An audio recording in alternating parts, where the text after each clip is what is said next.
Walks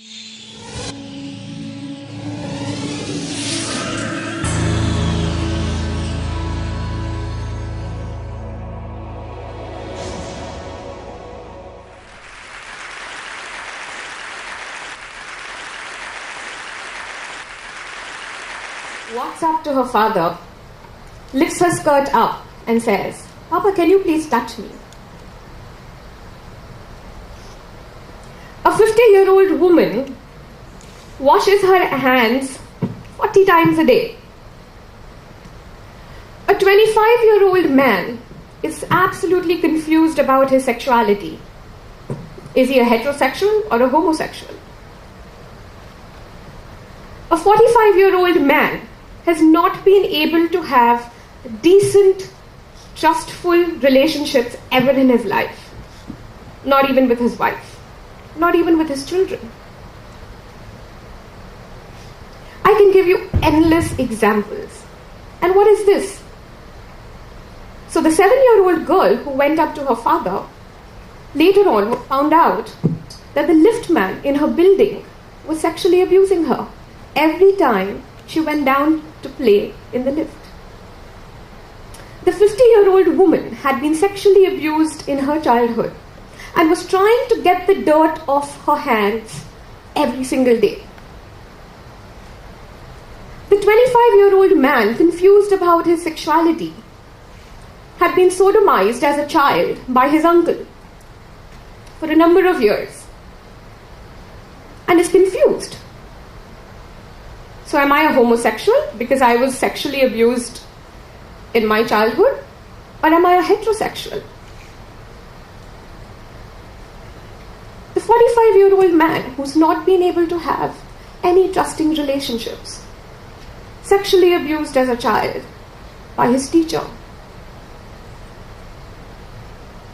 The sense of betrayal, the sense of stigma, the shame, the guilt that children, as they grow up as adolescents, as adults, are not able to wash off from their lives.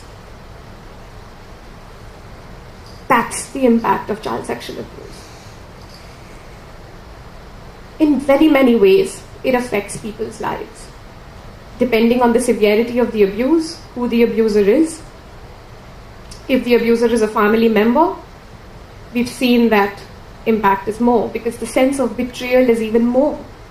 The very person you trusted has violated your own body, your own space. Spiritually, emotionally, mentally, psychologically, physically, sexually, all the aspects of an individual's life get impacted. In a child, you can see a drop in academic performance to urinary infections to pregnancy. In an adult, you can see very many things like not being able to have intimate relationships, complete withdrawal from sex, or promiscuous behavior, two different extremes. Addiction, extremely common. Survivors tend to take on drugs, alcohol, even try and attempt suicide. Anxiety, depression, all kinds of symptoms of post-traumatic stress disorder can be seen in people who've been sexually abused. What is it? Any sexual act for the sexual gratification of that more powerful person is sexual abuse. It can range from any kind of penetration to non-penetration to even exhibitionism, to showing children pornography or making them watch a sexual act, a whole range of things. And how much is it happening? The National Child Abuse Study of 2007, done by the Department of Women and Child in India, independent studies conducted by NGOs in the country, they all show a commonality. What is it?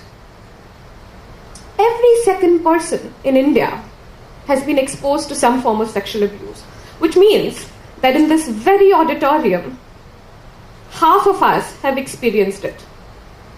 Which means that every second person from India watching this video has experienced it.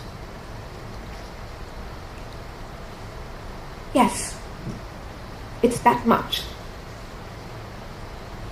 Why? Because in our country, there's such a taboo around sex and sexuality. We just don't talk about it. It's all brushed under the carpet. Child sexual abuse is such a stark reality. And isn't it totally unacceptable? But here we are in a society, in a country, with millions and millions of children and adult survivors who are suffering in silence because we're not willing to acknowledge the issue. We're not willing to accept that this is a problem we have and we need to do something about it. And it's not just India. It's a problem world over. And we need to do something about it. So what can you do? Talk. Talk. Talk. Talk as much as we can. Bring about the awareness that yes, this is an issue. This is happening with children. If you come to know of a friend, of a relative who's experienced this, give a helping hand. Support that person. Give positive affirmations. Get that person to go for counseling or any kind of therapeutic support. My own awareness came not very far into the past. Just 9 years ago. And how? I watched a play. A play which showed the trauma of an adult survivor. A girl who had been sexually abused over a number of years by her uncle. I was completely shocked.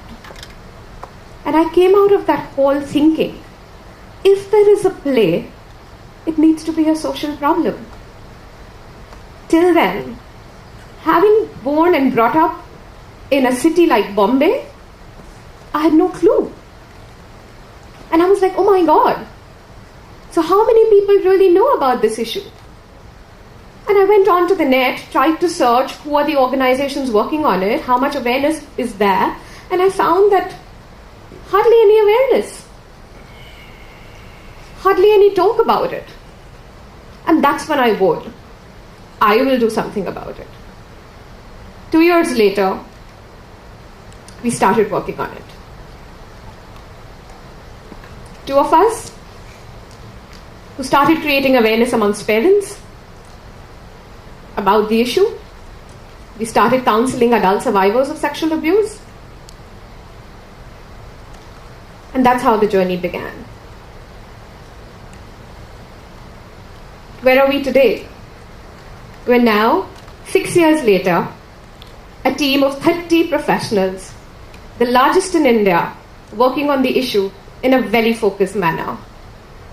Our team comprises of psychologists, counselors, social workers, and professionals like me who have really nothing to do with the social sector. I'm a graphic designer. But currently, I run Arpan full-time. We've grown to do many intervention and prevention programs. We go into awareness sessions with parents, teachers, all kinds of stakeholders with children. We work with NGOs, mental health professionals. We build their capacities so that in their environments, they can give support to children. They can have the ability to look for symptoms in children because children don't talk about it. What do we teach children as young children as well? So this is a head, eyes, nose, mouth, neck, chest, legs. We've skipped one whole part of the body because we're not comfortable teaching that. And that's what we need to do. Build that comfort, not create any shame around our body. Our body is wonderful. And that's how we need to make children feel. So we conduct personal safety lesson plans in schools with children. We work with the age group of 6 years to about 11 years, and we teach children how unique and special they are, how they can identify feelings and use their feelings to identify differences between safe and unsafe situations, safe and unsafe touches, and in the event that if somebody attempts to touch them in an unsafe manner, they can say no and get away from that situation. I mean, even if they couldn't say no, think no in the head till someday they'll be able to say no. And then go and tell a trusted adult about it. But most importantly, we tell the child, it's not your fault. And that we have seen has really helped children overcome what they've experienced in the past.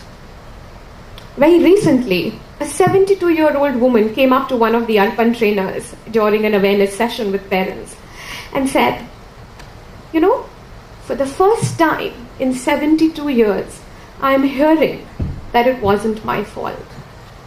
Can I come back for your session next Saturday? I want to hear it again. I want to hear you say that it wasn't my fault. Those are some of the outcomes we're creating. Helping adults understand that it was never their fault. They do not need to live with that shame, that guilt, that dirt that they feel. We help them through counseling and therapy. We see children who come up to our trainers and say, oh, ma'am, I never knew I was special. Thank you for teaching me that I'm special.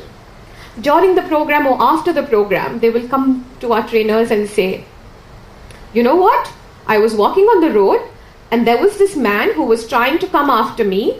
I turned around and I said no, and I got away from the situation. I ran and I told my mother about what happened.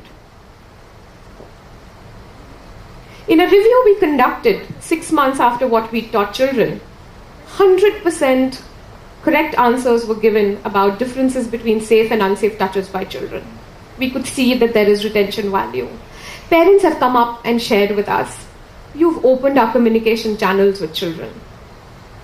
We now feel the comfort to talk to our children about various things which we'd never done before. We now know that children will be safe. Adults across, through our awareness sessions, come and share their stories of abuse. For the first time, most of them are sharing for the first time about their sexual abuse.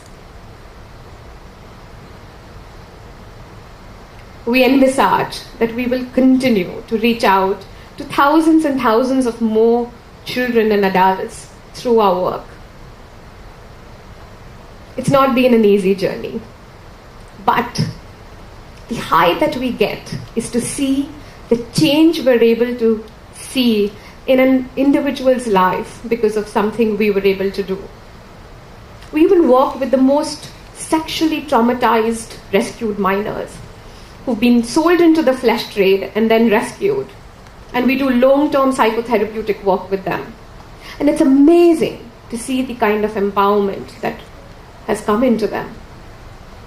You know, an 18-year-old girl who's about to get married tells her fiancé, I think you have issues you need to address. I think you've undergone some trauma. And you know what? I will only marry you if you start going for counseling. That's the kind of self-awareness and empowerment we see in these very girls who had probably the worst violations that one could ever think of. Another girl will go up to another girl and say, why don't you have lunch? I've brought you something to eat.